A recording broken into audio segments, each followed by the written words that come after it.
You might be a seer if you have ever walked into a room and known without anyone saying a word that something was wrong. Not a guess, not a hunch, a knowing. You might be a seer if people have told you that you are too intense, too serious, or too much because you said the thing everyone was thinking, but nobody had the courage to say. You might be a seer if your dreams are not random, if they carry weight, if you have woken up with a message you could not explain but could not ignore. You might be a seer if you have ever felt deeply alone, not because no one was around, but because no one could see what you could actually see. You are a seer, a truth revealer, and your design is one of the most powerful and one of the most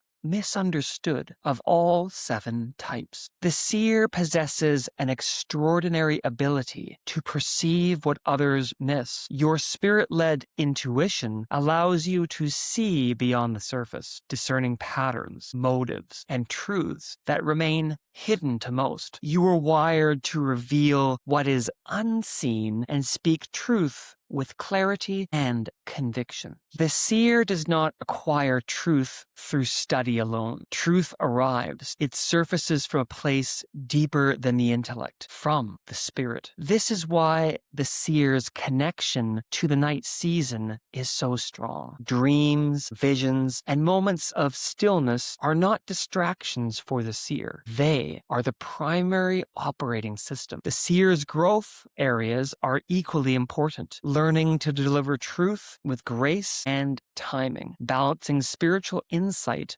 with practical action, and avoiding the isolation that comes from seeing what others cannot. The seer's growth areas are equally important. Learning to deliver truth with grace and timing, balancing spiritual insight with practical action, and avoiding that isolation that comes from seeing what others cannot. Your brain was built for this. The vagus nerve and the gut-brain axis. The gut contains 100 million neurons, more than the spinal cord. The vagus nerve connects the gut to the brain, and 80 to 90% of signals travel from the gut to the brain. Gut feelings are not metaphors. They are real neurological signals. The seer's intuition, that deep knowing that arrives before logic can explain it, has a biological basis. Your body was literally wired to receive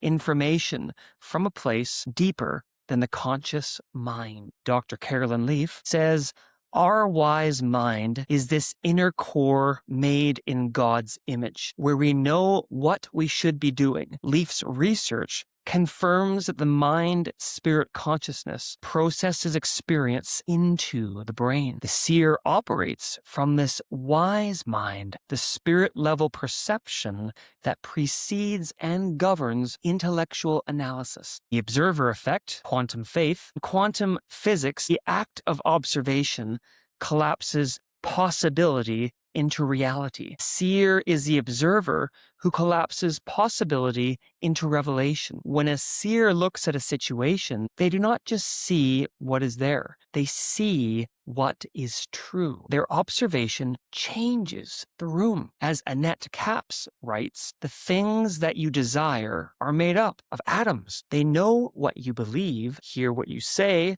and behave accordingly. The seer's words carry the weight of observation. When they speak truth, reality responds. In the early 1500s, a German monk named Martin Luther was tormented, not by external enemies, but by a question that burned inside of him. The established church taught that salvation was earned through works, rituals, and the purchase of indulgences. But Luther's spirit would not rest. Something deeper than his education, deeper than his training, deeper than the institution that formed him was telling him, this is not true. Luther studied the scriptures with an intensity that bordered on obsession. And in the book of Romans, he found what his spirit had been reaching for: justification by faith alone. Grace, not performance. A gift, not a transaction. In 1517, he nailed 95 theses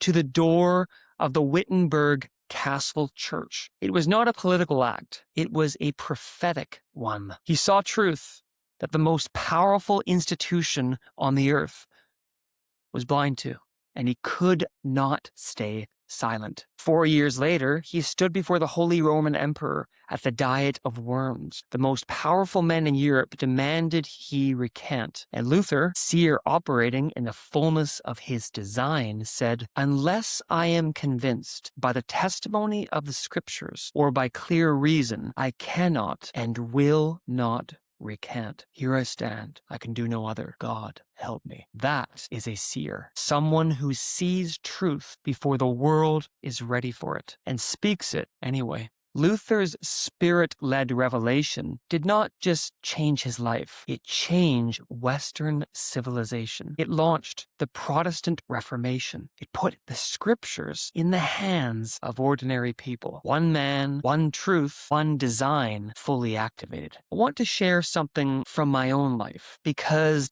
the seer's design, this truth-revealing, authority-challenging, justice-driven wiring, I have lived it, and it cost me something. When I was 15 years old, I was a referee, a teenager with a badge and a whistle, officiating youth soccer, kids and teenagers on the pitch. But the coaches and team management were grown adults, and one day, a young player made a dirty, violent foul and tackle, dangerous, reckless, the kind of tackle that could not only end someone's season, but their whole career playing soccer. So I did what my design demanded. I red carded the player. And when the coach came at me, a grown man, mid-rage, veins in his neck, with an entire crowd of angry parents behind him, I red carded him too. I tossed him off the field. Now, get this. I was 15. And he was a grown adult, and every person on that sideline was against me, against the ref. But here is what the seer's design does. It does not calculate the odds. It does not count the crowd. It sees the truth and acts on it. Not out of arrogance, not cockiness, out of alignment. Something deeper than my age, deeper than my experience, deeper than my fear was governing that moment. My spirit saw injustice and my spirit responded. And weeks later, that same coach told his players, "Do not mess with that ref again. He does not take any nonsense." And he did not say it with anger. He said it with respect. Because when you operate in your design, when you stand in your truth, even when the room is against you, you do not just reveal the truth, you command respect. Not because you demanded it, but because your design earned it. That is the seer, 15 years old, standing alone, and that design was already speaking. But here is what no one tells you about the seer. When this design is wounded, when it operates from fear instead of faith, from the soul instead of the spirit, it becomes something dangerous. The wounded seer becomes cynical. They see the truth, but stop believing it can change anything. They become the person who says, "I told you so," instead of, "Let me show you." They isolate because seeing what others cannot, it's lonely. And loneliness left unchecked becomes bitterness. The wounded seer can also become judgmental, using their perception as a weapon instead of a gift. They see people's flaws with surgical precision, but they lose the compassion to help them heal. If you are a seer and you recognize yourself in these words, hear me. Your design is not broken. It is misaligned. Perception is still there. The truth-telling is still there, but the spirit is not governing it. The soul has taken the wheel, and the soul without the spirit turns revelation into resentment. And when the spirit governs the seer, everything changes. The same perception that produced cynicism now produces compassion, because you see not just what is wrong, but what is possible. The same truth-telling that produced judgment now produces liberation, because you speak not to condemn, but to set free. Dr. Caroline Leaf says, When you stand back and observe your own thinking, you're stepping into the arms of love. That is a spirit-governed seer. You observe, you perceive, but you do it from a place of love, not fear. And when you do, your words carry a different energy. The energy that Annette Capps describes when she says, words are energy, and energy affects matter. The seer's words spoken from the spirit do not just describe reality, they reshape it. The spirit-governed seer does not just see truth, they carry it, they steward it, they deliver it with the grace and timing that only the Spirit can provide. If you are a seer, here is your activation step. This week, find one truth you have been carrying in silence, one thing you've seen, but you've been afraid to speak. Bring it to God first, not to social media, not to a friend, to the designer. Ask him for the grace and timing, and then speak it. And if you have not yet taken the DNA of Design quiz, go to calebmatthews.net. Discover if you are a seer, or if your design is one of the other 6 types we are about to explore in the next episodes. See the link, find your design, live your purpose.